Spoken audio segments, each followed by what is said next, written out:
Esther 8. On that day did the king Ahasuerus give the house of Haman the Jews' enemy unto Esther the queen. And Mordecai came before the king, for Esther had told what he was unto her. And the king took off his ring, which he had taken from Haman, and gave it unto Mordecai. And Esther set Mordecai over the house of Haman. And Esther spoke yet against before the king, and fell down at his feet, and besought him with tears to put away the mischief of Haman the Agagite, and his device that he had devised against the Jews. Then the king held out the golden scepter toward Esther. So Esther arose and stood before the king, and said, If it please the king, and if I have favor in his sight, and that things seem right before the king, and I be pleasing in his eyes, let it be written to reverse the letters devised by Haman, the son of Hammedatha, the Agagite, which he wrote to destroy the Jews, which are in all the king's provinces. For how can I endure to see the evil that shall come unto my people? Or how can I endure to see the destruction of my kindred?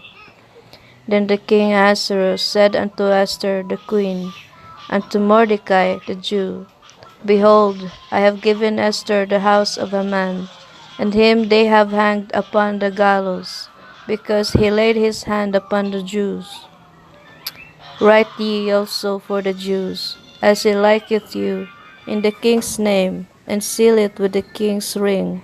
For the writing which is written in the king's name, and sealed with the king's ring, may no man reverse.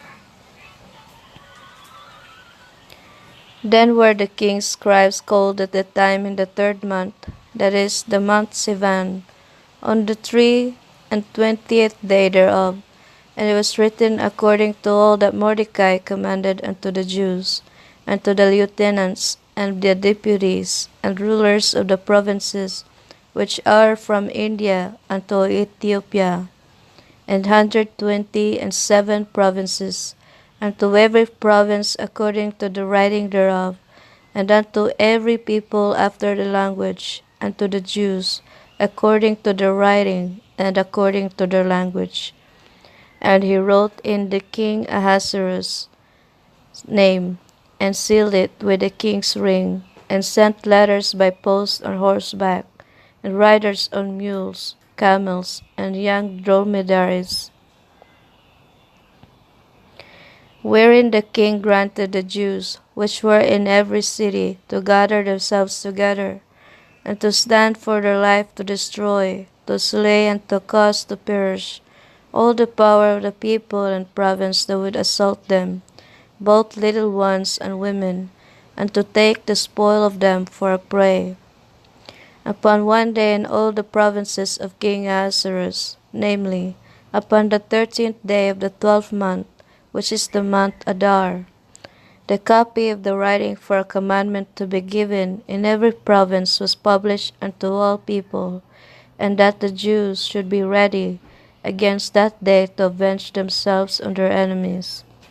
So the post that rode upon mules and camels went out, being hastened, and pressed on the king's commandment, and the decree was given at Shushan the palace. The copy of the writing for a commandment to be given in every province was published unto all people, and that the Jews should be ready against that day to avenge themselves on their enemies. So the post that rode upon mules and camels went out, being hastened and pressed on by the king's commandment, and the decree was given at Shushan the palace. And Mordecai went out from the presence of the king in royal apparel of blue and white, and with a great crown of gold, and with a garment of fine linen and purple. And the city of Shushan rejoiced and was glad. The Jews had light, and gladness, and joy, and honor. And in every province and in every city, whithersoever the king's commandment and his decree came, the Jews had joy and gladness, a feast and a good day, And many of the people of the land became Jews, for the fear of the Jews fell upon them.